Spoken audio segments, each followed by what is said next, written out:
Voltei, galera, voltei. Então, vamos lá. Eu terminei aqui a aula falando para vocês da importância do supervisor enquanto elemento integrante e integrador do trabalho que os professores realizam na escola, mas poderíamos dizer integrante e integrador da equipe como um todo, tá? Da equipe como um todo.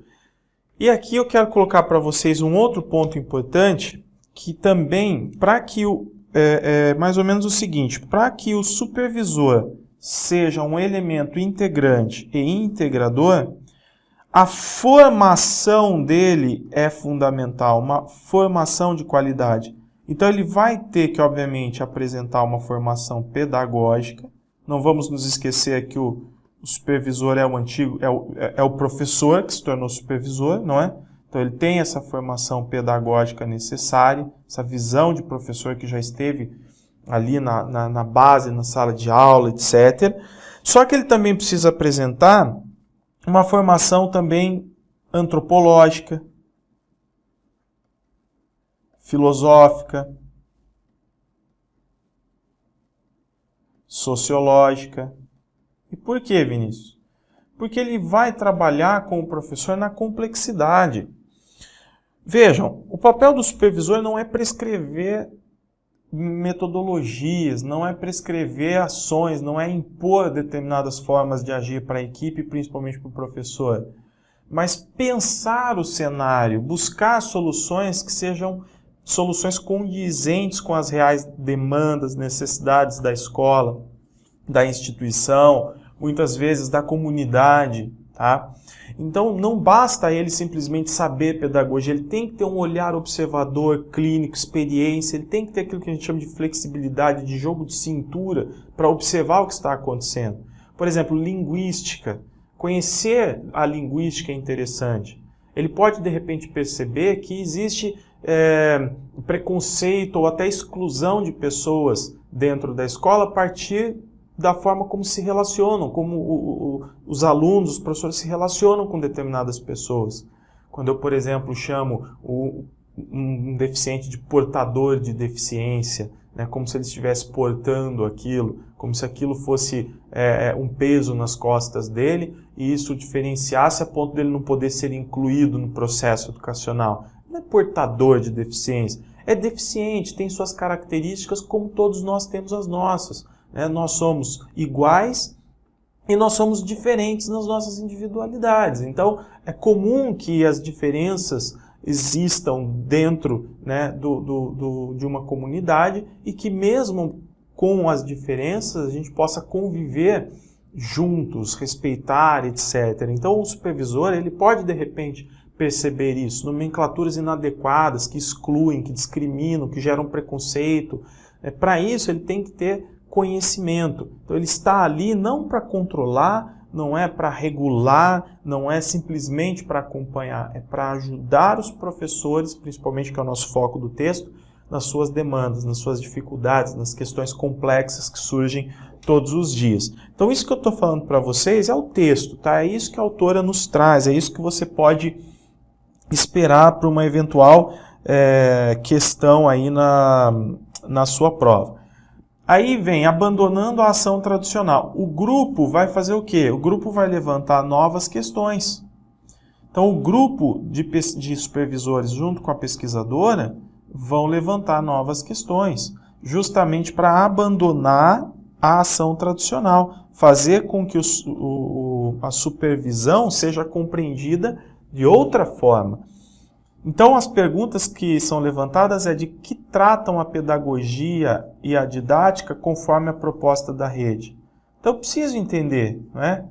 Então, a rede municipal de educação tem uma proposta. De que tratam a pedagogia e a didática conforme essa proposta? É possível andar na contramão da supervisão tradicional? Olha lá. É possível manter ou mudar a supervisão na rede municipal de educação, cuja tradição é reconhecida pelos professores e proclamada sempre foi assim? Tem que ser, não é? A gente tem que quebrar com esse sempre foi assim e buscar novos ares, novos paradigmas. É possível olhar as escolas considerando suas dificuldades? O trabalho nas escolas sofre com a divisão de setores? E conforme, e aí etc., você vê as outras perguntas. E conforme as respostas vão surgindo para essas perguntas, qual é o objetivo? O objetivo é fazer com que a postura, a ação do supervisor mude, seja transformada, seja renovada. Tá? Então a pergunta é necessária para gerar reflexão e a resposta ser, na verdade, o ponto da mudança. Aqui nós temos um trecho que é bem interessante e ele, na verdade, ele é bem completo também. Tá? Tem tudo a ver com outros textos, artigos sobre supervisão. Ele coloca assim: como integrante e integrador do trabalho do grupo, o supervisor procura manter um nível significativo de dinâmica no trabalho da escola como instituição formal. Beleza. Visualiza, reflete e age na e com a totalidade da produção dos professores e regentes, em geral, e em particular com cada professor conforme sua classe de alunos. Então o supervisor tanto acompanha os professores coletivamente, como acompanha também cada professor individualmente. O papel do supervisor passa então a ser redefinido com base em seu objeto de trabalho e o resultado da relação que ocorre entre o professor que ensina e o aluno que aprende passa a constituir o núcleo do trabalho do supervisor na escola.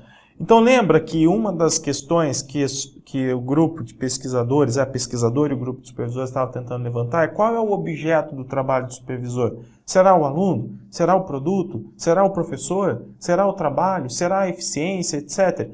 Na verdade, o objeto de trabalho do supervisor vai ser a escola como um todo, suas relações, suas necessidades para que se possa garantir qualidade no ensino. Então, o objeto é complexo, não é? Ele não é simples.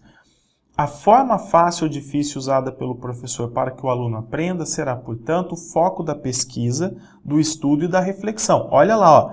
A forma fácil ou difícil usada pelo professor para que o aluno aprenda é a demanda. É como se o professor tivesse... Como não? Se não, né? Ele tem. O professor tem o desafio de ensinar o aluno da melhor forma.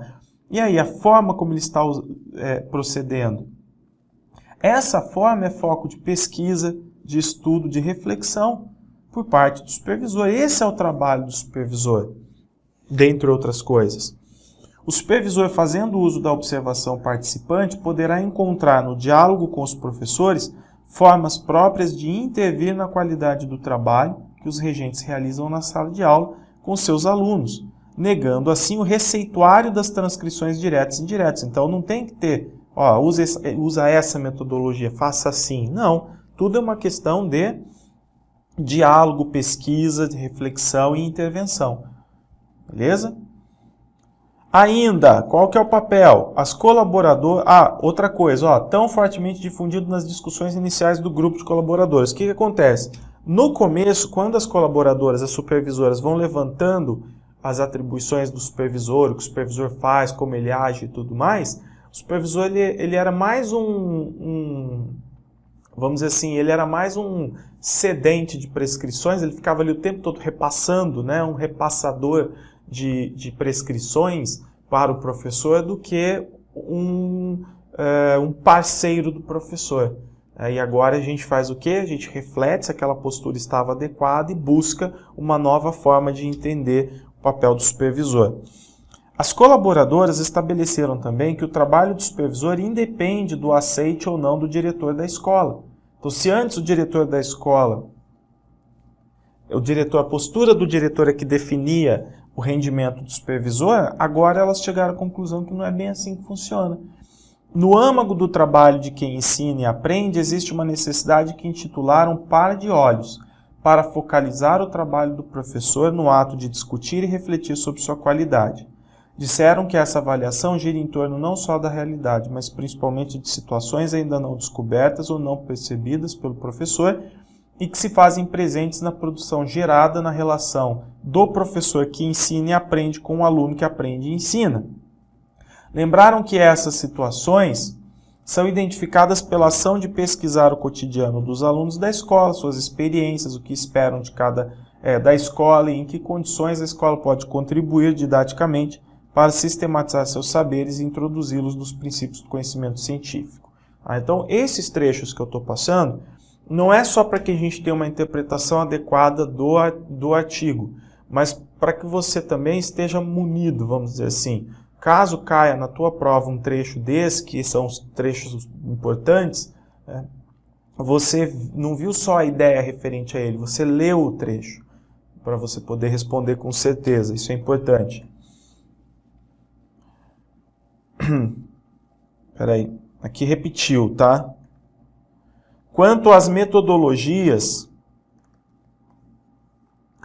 de ensinar e do aprender, são construídas à medida que se dá o confronto das forças que interagem na escola. Então, eu não tenho como simplesmente prescrever uma metodologia. Ela vai ser desenvolvida com base nesse confronto de forças. Quem são os meus alunos? Como eles aprendem? Quais são as preferências? Qual é a tendência adequada? Tá? Que interagem na escola e não construídas a priori. Consideraram o confronto dessas forças que expressam, vocês sabem, né? Construídas a priori e construídas a princípio, assim, primeiro constrói a metodologia e depois coloca para ser aplicada. Não, nós vamos construir a metodologia de acordo com o contexto. Consideraram o confronto dessas forças que expressam realidades diversas, muitas vezes contrárias, como sendo o ponto desencadeador do processo de ensinar e aprender. Pois, partindo desse ponto desencadeador, a socialização do ensinar e do aprender acontece e a qualidade dessa socialização é acompanhada, refletida e estudada pelo supervisor e discutida com o professor ou os professores regentes da classe. Tá? E aí eu coloco aqui, foram incluídos nessa socialização não só... E aí ela fala de problemas que foram incluídos e de discussões que continuaram sendo realizadas entre as colaboradoras e tudo mais, tá bom? Então, tudo isso é para explicar o quê? Que a atividade do supervisor, a ação dele não é simples, não é de mera fiscalização, tudo aquilo que eu já falei, ela é complexa e o supervisor só tem como realmente intervir se ele recebe a demanda. Ele pode, obviamente, perceber a demanda e mobilizar a equipe escolar. Mas quando ele recebe a demanda do professor, e aqui eu volto a falar, o foco é no professor, é a relação do supervisor com o professor, ele recebe a demanda e ele tem um objeto para ser discutido. Só que ele vai ter um objeto para ser discutido dentro daquela realidade. Eu vou falar de sexualidade dentro de um caso específico que tenha acontecido dentro de uma escola, entre os alunos, entre alunos específicos, né? Então isso é importante. Porque senão o estudo fica vago, e aí eu crio fórmulas genéricas que não têm como ser aplicadas em casos específicos. Tá? Então tá aí a mudança, né? A pesquisa da autora, da pesquisadora, com a contribuição das supervisoras, foi fazendo com que a visão sobre a supervisão fosse mudando. Tá? Então o trabalho do supervisor vai ser de acompanhar o professor, sim, mas não só isso, é de estudar também o contexto. Tá? Então, eu vou escrever aqui para não passar em branco. Trabalho do supervisor. É de acompanhar o professor? Sim. Só isso? Não. Estudar com o professor. Bem? Estudar com o professor, o contexto de trabalho. Tudo aquilo que acontece no interior da escola. Tá? Bom, o que o grupo de supervisoras junto com a pesquisadora foi descobrindo? Que aquelas certezas que elas tinham antes, lembra que eu coloquei na tabelinha o antes, tudo que elas levantaram sobre as atribuições do supervisor, tudo? Todas aquelas certezas eram o quê? Na verdade, muito frágeis. Né? Eram tidas como verdades, mas não é aquilo que representa a essência do trabalho do supervisor.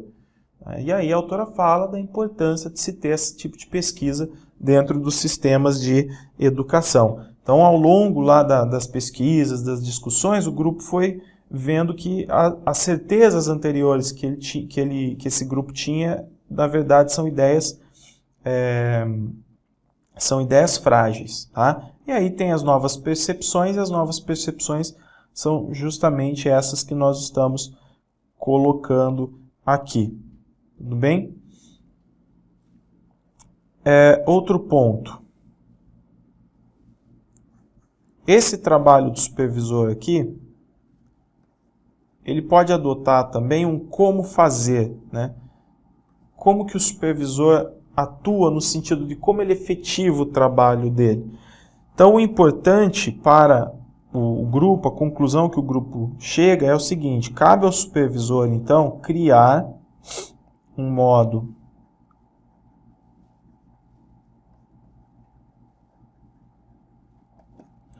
próprio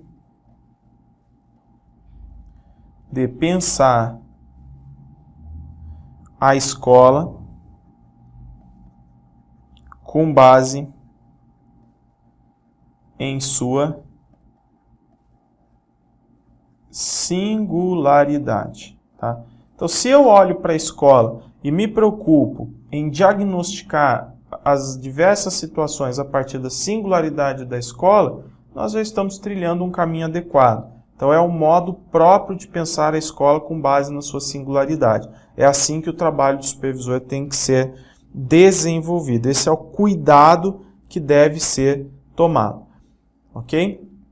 E aí nós temos um quadro síntese sobre a ação supervisora. Então, esse quadro síntese é como o grupo pensava a supervisão e como ele passa a pensar a supervisão. É só um quadro síntese e é uma síntese das observações do grupo. Aqui eu não tenho uma forma transformada, totalmente transformada de interpretar o trabalho da supervisão, tá? O papel da supervisão, não é isso. É na verdade uma síntese de uma visão renovada do grupo e que pode continuar sofrendo transformações, ou seja, o tempo todo eu estou reavaliando, estudando a ação supervisora, analisando caso a caso, ela vai obviamente sofrendo transformações constantemente. Então o quadro síntese mostra visão tradicional de supervisão, ter como objetivo a harmonia do grupo, buscar a igualdade num processo de mascaramento da realidade, porque elimina conflito para manter essa harmonia, só que os problemas não são resolvidos, não são discutidos, não é? Trabalhar tendo como base seu próprio desejo, então o supervisor ele se impõe sobre a equipe, ter a mesma leitura para todas as escolas, cria formas generalizantes, produzir modelos de conhecimento, enfatizar procedimentos linearizados, ser um facilitador, ter conhecimento como um dado absoluto. Então, se tem um conhecimento, uma técnica, uma estratégia, aquilo é visto de forma absoluta, como se fosse o melhor método, o melhor caminho. Ver na proposta pedagógica mais uma forma de modismo, ter comportamento de neutralidade, ou seja, sem posicionamento político, trabalhar tendo em vista um tipo ideal de homem. Então, antes, a postura tradicional da ação supervisora é essa. E a ação supervisora renovada, como que seria? Vou até mudar aqui, ó. A renovada. Explicitar as contradições. Então, existem contradições dentro da instituição. Elas não devem ser mascaradas, elas devem ser explicitadas. E a partir delas, gerar discussões. Tá? Trabalhar o conflito com o objetivo de estabelecer relações de trabalho no grupo da escola. Partir do conflito para resolver os problemas escolares. Tá? Trabalhar as diferenças, trabalhar buscando criar demandas. Então, o professor, por exemplo, ele tem que ser orientado pela supervisão, que ele pode observar e levar as demandas, os desafios, as dificuldades para a supervisão, para junto com a supervisão encontrar respostas. Fazer a leitura da escola considerando a sua singularidade. Criar formas próprias de conhecimento, enfatizar a produção do professor no interior da escola, no movimento de ensinar e aprender, ser um problematizador, ter conhecimento como um dado relativo e não absoluto, ver na proposta pedagógica uma possibilidade de reconstrução da escola, tá? Não como um modismo, ter comportamento expresso com clareza, trabalhar tendo em vista o sentido da vida humana, tá? E não querer um tipo ideal de homem, um estereótipo. Tudo bem? Então, esse é o quadro síntese da ação aí supervisora. Aí, pessoal, aqui eu coloquei para vocês o quê? Trechos, né? Um trecho que vai ajudar você a reforçar essas ideias. Trecho do texto mesmo. Só que como eu já falei toda a ideia do texto, vai ficar muito repetitivo se eu ficar o tempo todo repetindo isso. Então, eu coloquei aqui para vocês esse trecho. Eu só vou dar uma ênfase, esses trechos, né? Eu só vou dar uma ênfase aqui, ó.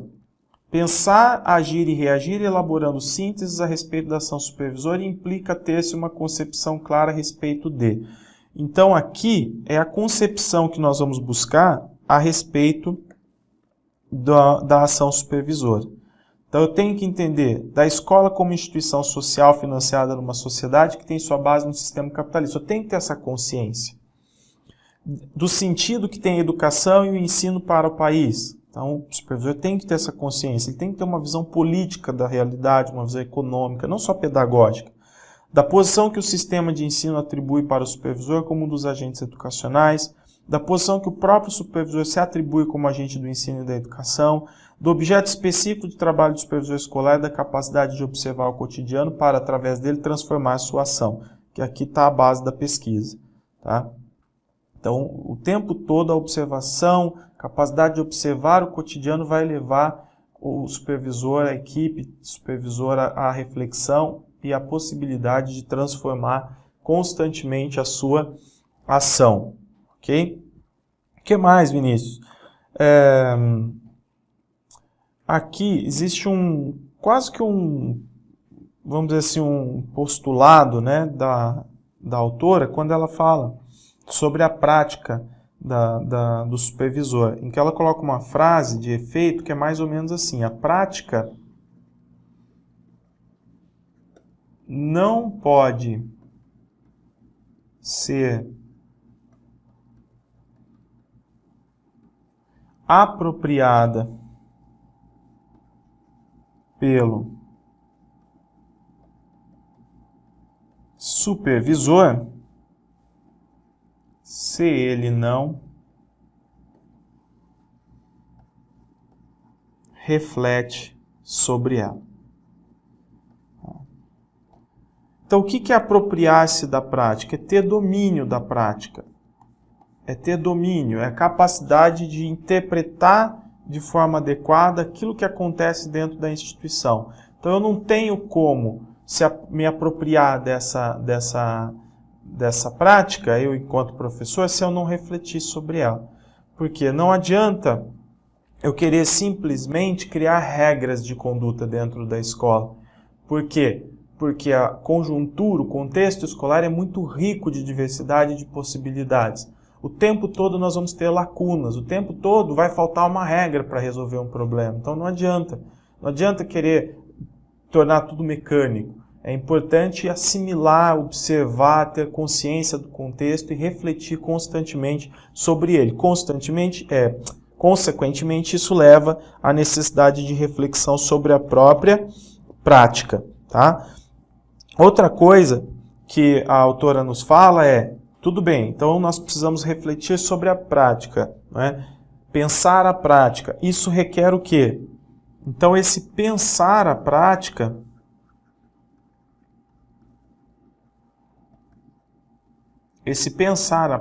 requer o quê? Um esforço teórico.